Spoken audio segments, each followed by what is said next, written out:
Si ton objectif, c'est de devenir millionnaire dans ta vingtaine, c'est d'être riche et de pouvoir profiter de ta vingtaine, de ne pas attendre 40 ans, 50 ans avant de profiter de la vie, laisse-moi te donner quelques petites leçons qui vont très certainement t'être utiles dans ton parcours et qui vont t'aider énormément à évoluer et à très vite réduire ce temps que tu vas prendre pour atteindre ce niveau-là et pouvoir profiter de la vie. Et première leçon que je vais te donner, c'est dans ta vingtaine, le plus gros de ton temps ou le plus gros de tes efforts doivent être dans le sens de recorriger ou de remodeler ton état d'esprit, ton mindset, euh, tes croyances et tout ça. Et ce que je veux dire par là, c'est tout simplement quoi? On pense souvent que les enfants de riches, donc, quand tu viens d'une famille modeste ou pauvre, tu as un gros désavantage déjà par rapport aux enfants de riches. Un très gros désavantage. Et ce désavantage, ce n'est pas juste de l'argent. Ce n'est pas juste de l'argent, de l'espèce, non. C'est un désavantage mental. C'est un désavantage mental tout simplement parce que tu ne crois pas encore que certaines choses sont possibles. Pour toi, c'est difficile d'accepter cela. Quand je dis croire que quelque chose est possible, vous voyez, les enfants de riches sont déjà dans un environnement où ils ont des gens riches autour d'eux. Il y a pas mal de personnes riches autour d'eux.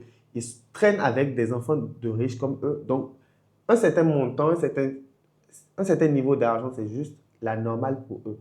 Gagner un certain gagner certaines sommes, avoir un certain style de vie donné, c'est la normale pour eux. Donc, se dire qu'ils seront millionnaires ou bien qu'ils vont pouvoir profiter de leur vie, profiter de leur vingtaine, pour eux, se dire qu'ils seront millionnaires, c'est normal. Ils n'en doutent pas. C'est tellement, ils n'en doutent pas. Pour eux, c'est comme quand on dit que si on laisse tomber un caillou, ça va tomber. Si je lâche quelque chose actuellement, ça va tomber. Si je prends ce téléphone actuellement et je lâche, ça va tomber. Pour eux, c'est juste ça. C'est la réalité. Ça va se faire. Mais pour toi, si je te dis, toi qui es enfant de pauvre, je te dis que tu peux être millionnaire, c'est presque impossible pour toi. Tu n'arrives pas à accepter ça. Ton cerveau ne l'accepte pas encore. Si ton cerveau l'acceptait, ce serait comme quand je te dis, quand je laisse tomber le téléphone, ça va tomber. Ce serait la normale. Pour toi, tu n'aurais aucun doute. Mais les autres, ils n'ont presque pas de doute dans le sens où ils seront riches. Et ça, c'est déjà un gros désavantage que tu as. Et toi, dans ta vingtaine, ton travail doit être de faire tout ce qu'il faut pour recorriger ce mental-là. Recorriger ça, changer tout ça pour que tu puisses croire que tu seras riche, pour que tu puisses accepter que tu seras riche. Donc, le plus gros de ton travail, c'est ça. Ce qui m'amène, en fait, à la deuxième leçon qui est, parfois, il faut effrayer la galère. Donc, parfois, il faut se lever, aller dans des endroits qui dépassent ton niveau social, qui sont au-delà de ton niveau social, t'habiller correctement, faire comme si tu es à ce niveau-là et aller dans ces endroits qui dépassent ton niveau social. Je ne dis pas de le faire tout le temps, ce serait du suicide, ce serait un suicide financier, mais quelquefois, économise et va dans ces genres d'endroits, peut-être dans un hôtel, peut-être dans un restaurant, d'accord? Va dans ce genre d'endroit pour pouvoir voir comment les gens de ce niveau vivent. Ça te permettra de voir, par exemple, que des gens vivent au jour le jour ça. Des gens vont tout le temps dans ce genre d'endroit, dans ce genre de restaurant pour manger, pour déjeuner, pour prendre leur petit déjeuner et parfois même leur dîner. Ça te permettra de voir qu'il y a des gens qui vivent dans les hôtels et qui passent des jours, des semaines, des mois dans les hôtels à payer le tarif de l'hôtel. Alors que toi, peut-être, tu as dû économiser pendant un mois pour aller le faire. Ça te permet de voir que l'argent n'est pas une denrée rare. L'argent n'est pas une ressource tellement rare parce que beaucoup de personnes de ce genre d'endroit l'ont. Le truc est que tu es autour de personnes qui sont très pauvres ou qui sont dans des situations précaires, dans des situations difficiles, ce qui te fait croire que 100 000, c'est beaucoup d'argent. 1 million, c'est beaucoup d'argent. 50 000, c'est beaucoup d'argent. Ça te fait croire que c'est difficile, c'est beaucoup d'argent. Alors que c'est rien. C'est quelque chose qui peut finir en une journée. Et je me rappelle quand quand j'étais dans mon parcours, quand j'étais étudiant et tout, en troisième ou quatrième année, je me disais si je peux avoir un salaire de 100 000 francs, c'est déjà énorme, énorme, c'est déjà très bien pour moi. Je veux un salaire de 100 000 francs. Si j'ai un boulot qui me donne un salaire de 100 000 francs, c'est magnifique. Et après, je me suis rendu compte que, attends, je ne peux pas vivre sur 100 000 francs. Maintenant, en fait, je me rends compte que je ne peux pas vivre sur 100 000 francs. 1 million, c'est rien. Même un salaire de 1 million, c'est à peine si j'arrive, si tu peux vivre sur ça. Je me rends compte qu'en fait, 1 million, c'est rien. 1 million, ça peut finir. 100 000 francs, c'est quelque chose qui finit en une journée. Et ça me fait me rendre compte que, attends, en fait, à quel moment je pensais que 100 000 francs, c'était beaucoup, en fait?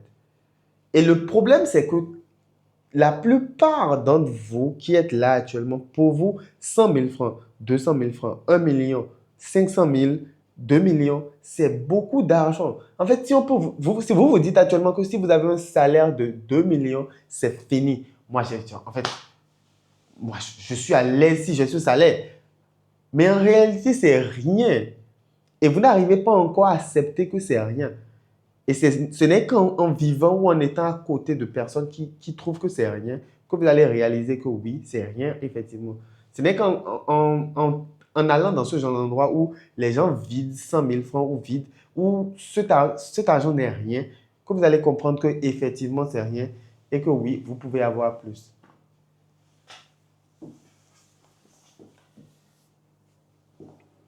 Donc, c'est très important pour vous d'aller effrayer la galère quelquefois. Très important de faire le travail qu'il faut pour changer son état d'esprit. Et ça m'amène au troisième, à la troisième leçon qui est, tu es la personne ou la chose, ou si tu veux, je ne sais pas comment tu t'appelles, mais tu es la personne la plus importante sur cette terre. Plus rien, rien n'est plus important que toi.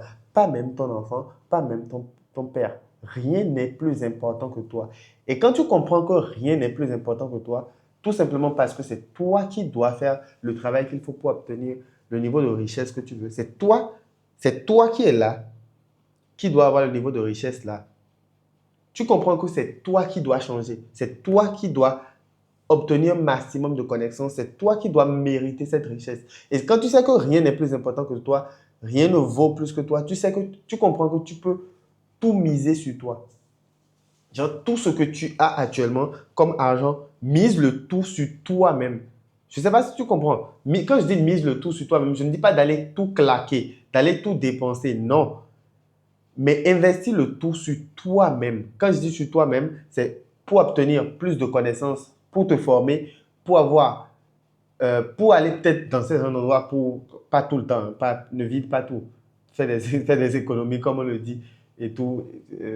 Anyway, en gros, mets toutes tes économies sur toi-même pour obtenir les connaissances qu'il faut. Forme-toi. C'est toi qui es là qui dois devenir riche. Je ne sais pas si tu comprends. C'est toi qui dois devenir riche.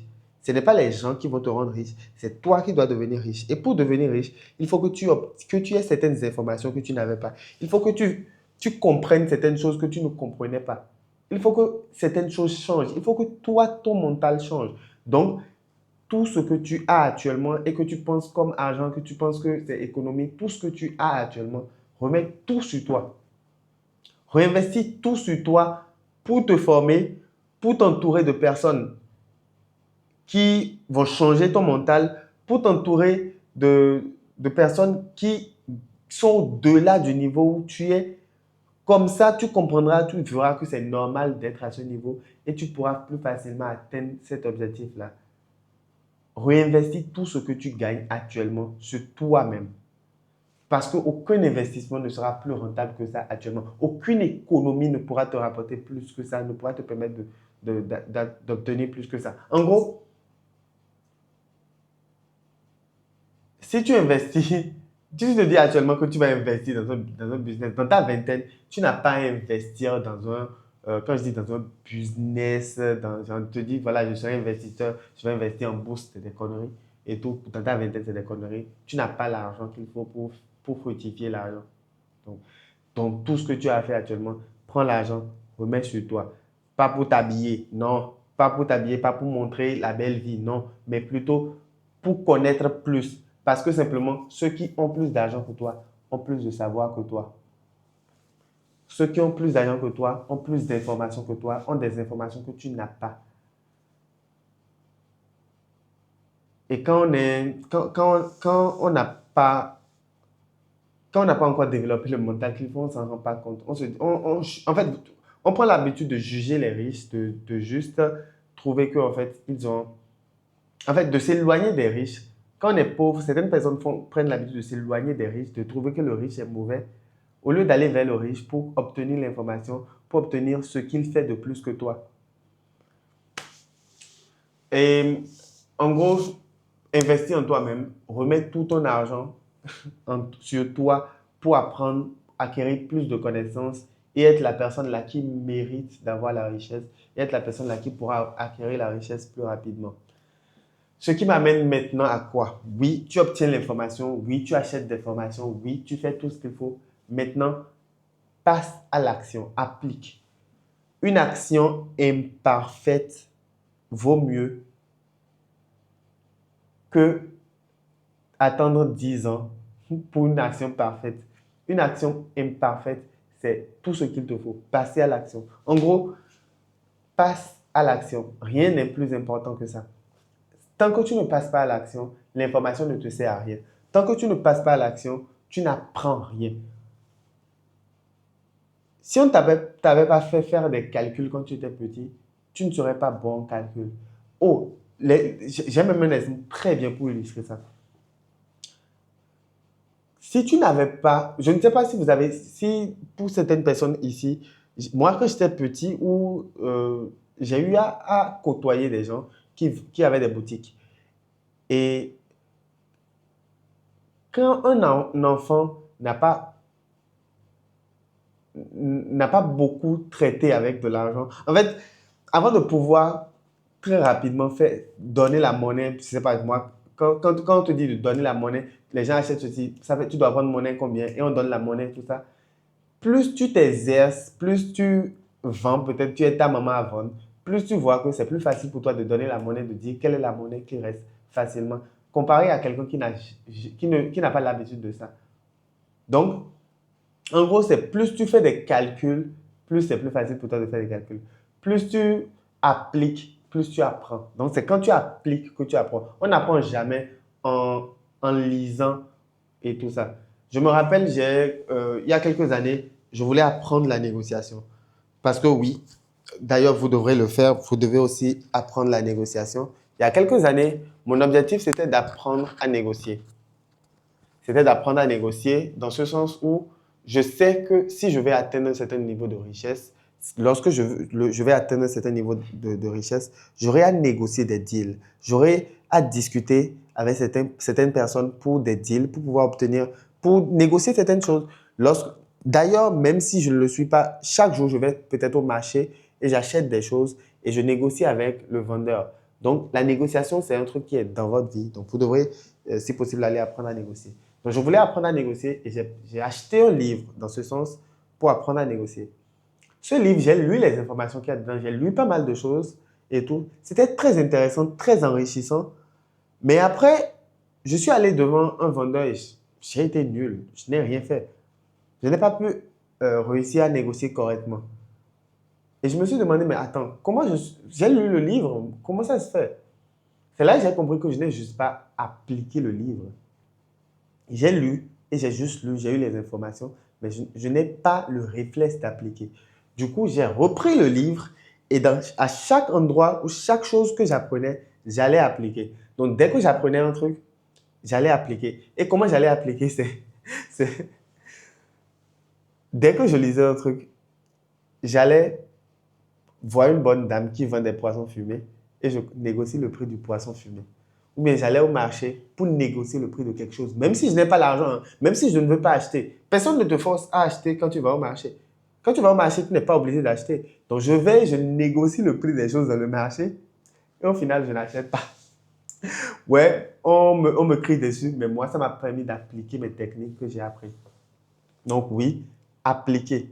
D'accord? Passer à l'action, c'est seulement ça qui va vous permettre d'apprendre. Ce n'est pas en lisant ou en regardant que vous allez apprendre. C'est en appliquant qu'on apprend. D'accord? Super.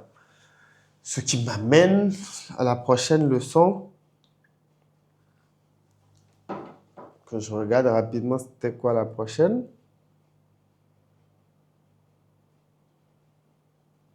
OK. La prochaine leçon, c'est quoi? C'est tout simplement le chemin que tes parents trouvent ou que tes proches connaissent pour devenir riches n'est pas le chemin que tu dois prendre. Oui, euh, tes parents, peut-être, quand ils étaient plus jeunes, ont vu ou ont des amis qui ont pris un certain chemin pour devenir riches. Ils ont vu des gens qui, peut-être, ont des docteurs qui sont devenus riches. Ils ont vu des gens qui sont dans le domaine des finances qui sont devenus riches et tout. Mais ce n'est pas le chemin que tu dois prendre. Le, toi, accepte de tracer ton chemin. En ce sens où ces gens-là qu'ils ont vus, qui sont devenus riches, cette expérience qu'ils ont eue quand ils étaient plus jeunes, ils ont vu d'autres personnes appliquer ou faire certaines choses pour devenir riches, ça c'était pour leur époque. Mais les choses ont changé. Il y a pas mal de choses qui ont changé par rapport à leur époque. Et ils n'ont pas forcément les informations qu'il faut, ils ne sont pas forcément les gens vers lesquels il faut aller pour avoir l'information, pour avoir le conseil qu'il faut pour devenir riche. Tout simplement parce qu'eux-mêmes ne sont peut-être pas aussi riches ou ne sont pas aussi riches que toi. Bon, pas toi, pas riches. Eux-mêmes ne sont peut-être pas riches. Donc, ce n'est pas leur conseil qu'il faut prendre pour devenir riche. Et les choses ont déjà changé par rapport à leur époque.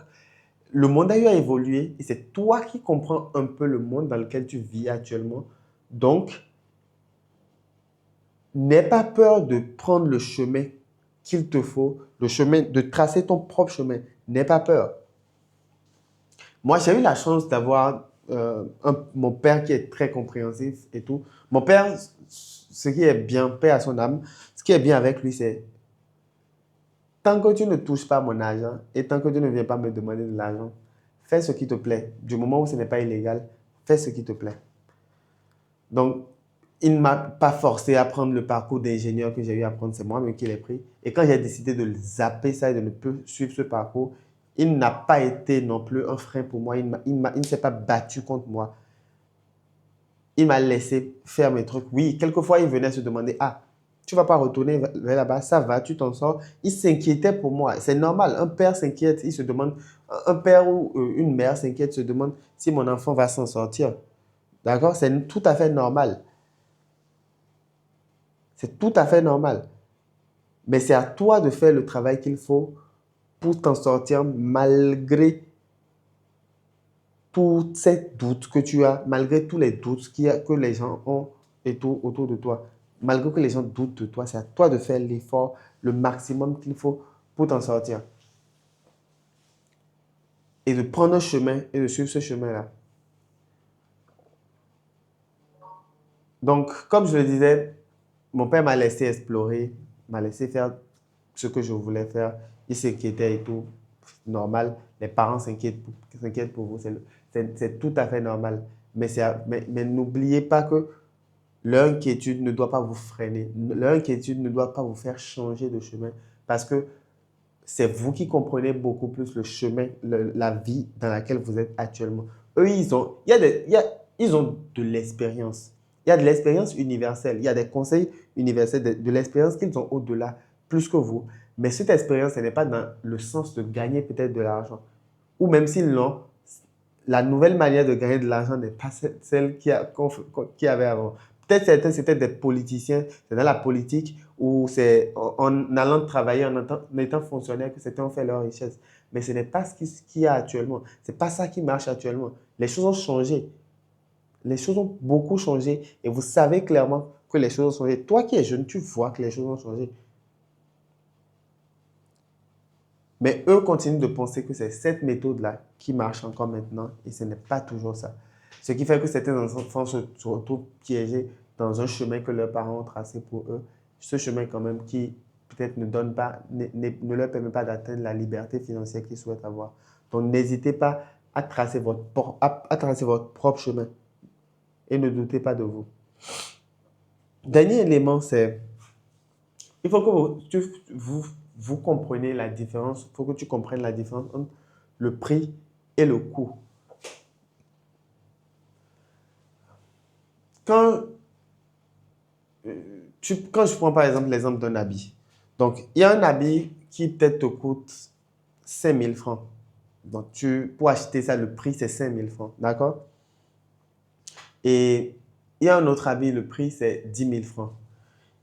Et tu trouves que l'habit de 5 000 francs, c'est beaucoup plus rentable, c'est beaucoup mieux pour toi. Tu achètes l'habit de 5 000, tu le portes et ça te tient à peine 3 mois. D'accord? Alors que tu achètes un autre habit, l'habit de 10 000, par contre, tu le prends, tu le portes et tu gardes. Tu peux le porter pendant 1 an. Quel habit est le plus coûteux?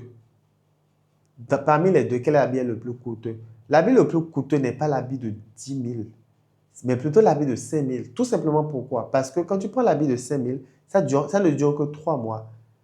Ce qui fait que 3 mois après, tu dois acheter un autre habit. Ce qui fait maintenant 5 000 fois 2, 10 000. Donc, tu achètes 2 habits à 10 000 qui ne vont durer qu'au total, les 2 habits vont durer 6 mois. Pendant que quand tu prends 10 000 avec l'autre habit, tu fais 1 an.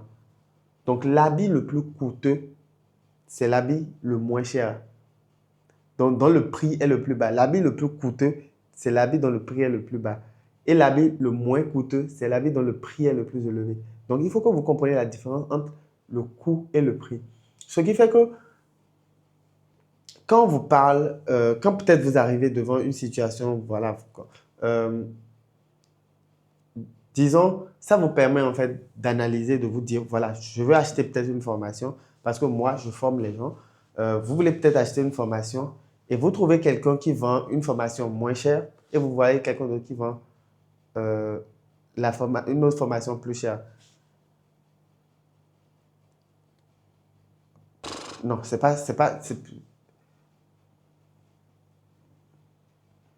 non, c'est pas,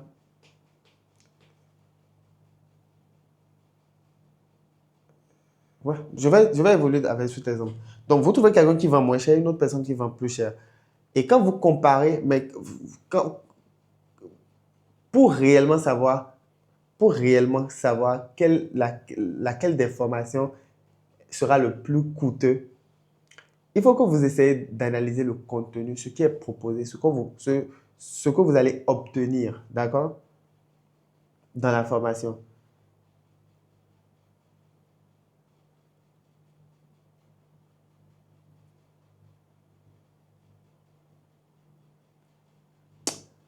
Non, l'exemple là n'est pas idéal, ne va pas vous faciliter la vie. Je pense que j'avais déjà donné le très bon exemple et tout, l'exemple du coût. Et en gros, pour déboucher, je dirais peut-être, euh, faites en sorte de vous dire, par exemple, comprenez qu'en fait, une formation n'est jamais trop chère, d'accord? Disons par exemple, une formation n'est jamais trop chère du moment où vous apprenez quelque chose. Parce que déjà, par exemple, comme je l'ai dit, vous êtes la personne qui doit évoluer. Donc, vous devez acquérir les connaissances.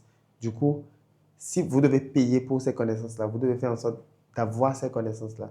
Et si vous devez payer pour qu'on vous fasse gagner du temps, d'accord? Pour qu'on vous fasse gagner du temps pour obtenir les connaissances-là, pour pouvoir évoluer très vite, payez très rapidement, payez ce prix-là et faites en sorte d'évoluer très rapidement, d'aller plus vite.